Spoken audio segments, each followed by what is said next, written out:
Assalamualaikum warahmatullahi wabarakatuh. Perkenalkan, nama saya Dindia Sri Putih. Di sini saya akan menjelaskan tentang analisis manajemen KFC di Indonesia. Manajemen KFC di Indonesia. Yang pertama di sini saya akan menjelaskan tentang sejarah perusahaan. Yang kedua ada perkembangan perusahaan. Yang ketiga di sini ada strategi pemasaran perusahaan. Dan yang keempat itu ada analisis SWOT. Di sini kita akan menjelaskan tentang sejarah perusahaan. Perusahaan ini merupakan perusahaan multinasional di bidang fast food dengan negara asalnya berasal dari Amerika Serikat. Pengalaman sukses dan peningkatan pertumbuhan yang berkelanjutan selama lebih dari 30 tahun tidak diragukan lagi telah menjadikan merek KFC sebagai pemimpin pasar restoran cepat saji di negara ini. KFC, kependekan dari Kentucky Fried Chicken, adalah jaringan restoran cepat saji Amerika yang berkantor pusat di Louisville, Kentucky yang berspesialisasi dalam ayam goreng. Ini adalah jaringan restoran terbesar kedua di dunia. Diukur berdasarkan penjualan setelah McDonald dengan 22.621 lokasi secara global di 150 negara pada Desember 2019. Ini ada perkembangan perusahaan.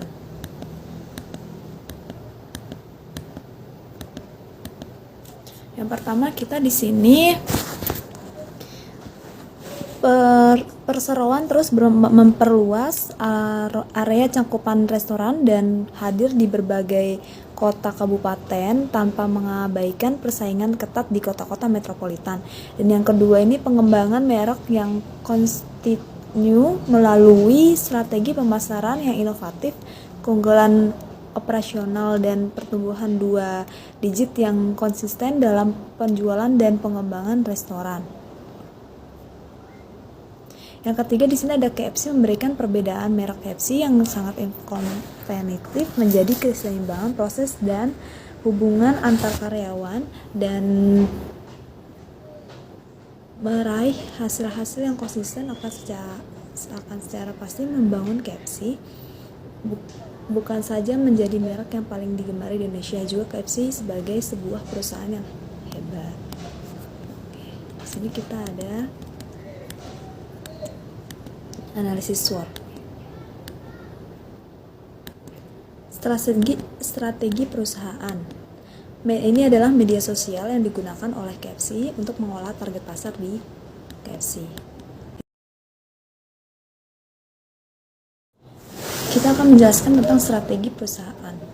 Media ini adalah media sosial yang digunakan oleh KFC untuk mengolah target pasar di KFC. Yang pertama ada Instagram, dan yang kedua di sini ada YouTube, dan yang ketiga di sini ada Twitter, dan yang keempat di sini ada Marketplace. Analisis SWOT adalah suatu metode perencanaan strategis untuk mengevaluasi faktor-faktor yang berpengaruh dalam usaha mencapai tujuan yang disertai dengan kekuatan, kelemahan, peluang, dan ancaman, baik itu tujuan jangka pendek maupun jangka panjang. Di sini ada Instagram, ada YouTube, ada Twitter, ada GoFood, dan ada GrabFood. Yang pertama di sini kita akan menganalisis tentang Instagram. Kelebihan Instagram adalah kelebihannya di sini KFC dapat meningkatkan banyak followers di Instagram dan dapat menunjukkan berbagai macam penawaran yang ditawarkan oleh perusahaan KFC kepada para konsumen dan dapat dilihat dan dijangkau oleh semua orang. Yang kekurangannya itu di sini Instagram KFC menyebabkan spamming karena pastinya tidak sedikit untuk para followers melihat isi penawaran yang diberikan oleh perusahaan terhadap konsumen, menimbulkan para pesaing dan untuk melihat dan membuat menu makanan yang sama atau para akun fake saling untuk berinteraksi kepada konsumen jika konsumen ingin memberikan saran dan kritik, karena kebanyakan akan dipegang oleh admin dan sulit untuk berinteraksi kepada yang bersangkutan. Di sini kita akan lanjut ke YouTube. Oke, untuk YouTube sendiri di sini kelebihannya adalah dapat bekerja sama oleh influencer atau YouTuber terkenal untuk memperkenalkan menu, penawaran menu terbaru atau penawaran khusus kepada publik yang disampaikan dalam bentuk yang lebih menarik, dapat berupa vlog ataupun mukbang bersama. Yang kedua itu meningkatkan kualitas promosi yang lebih banyak dengan adanya video atau gambar yang dihasilkan, para konsumen lebih tertarik dan lebih mengenal karena bersifat cepat dan viral. Kekurangannya di sini adalah kekurangan di YouTube. Ide jarang sekali membalas, capsi jarang sekali membalas komentar-komentar yang ditanyakan di aplikasi ini dan terhadap menu penawaran yang diberikan oleh perusahaan. Oke, di sini kita akan membahas tentang Twitter, kelebihan dan kekurangan Twitter dalam mengelola target pasar di KFC. Yang pertama di sini ada kelebihannya. Kelebihannya di sini adalah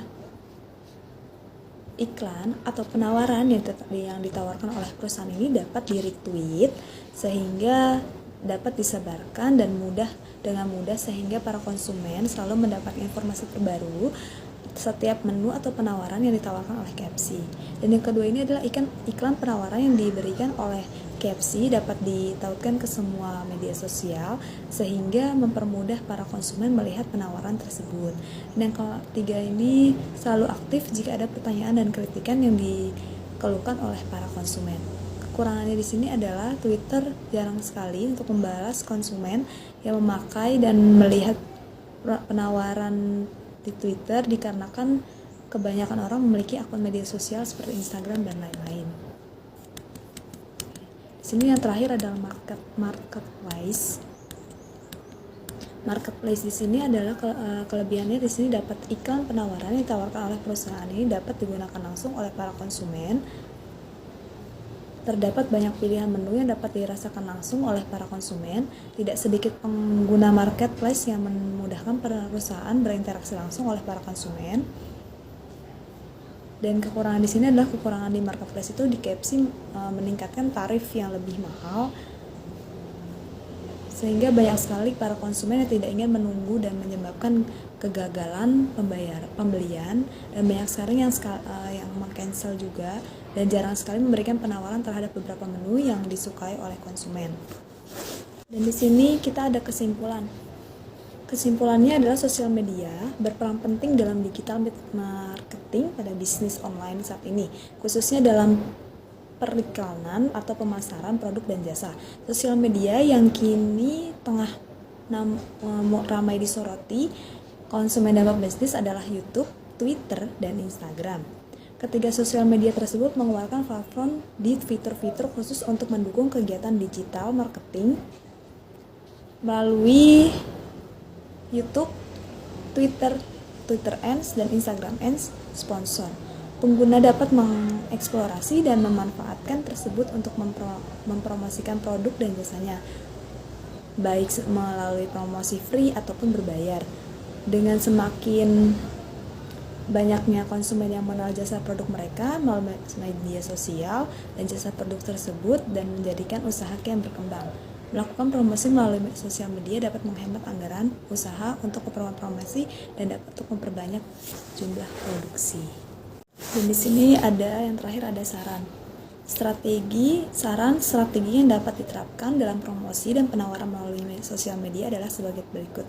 Yang pertama itu endorsement dengan memberikan stempel jasa atau produk kepada public figure, lalu meminta testimoni untuk menarik minat pembeli konsumen. Yang kedua itu ada free shipment atau menawarkan fasilitas ongkos kirim gratis atau subsidi ongkos kirim kepada konsumen. Yang ketiga ada giveaway atau kuis, mengadakan kuis berhadiah untuk menarik followers di sosial media dan meningkatkan kepercayaan konsumen. Yang keempat di sini ada memberikan diskon atau potongan harga terhadap barang atau jasa, dan produk yang dipasarkan. Sekian, terima kasih. Mohon maaf jika ada kesalahan. Wabillahi taufiq wal hidayah. Wassalamualaikum warahmatullahi wabarakatuh.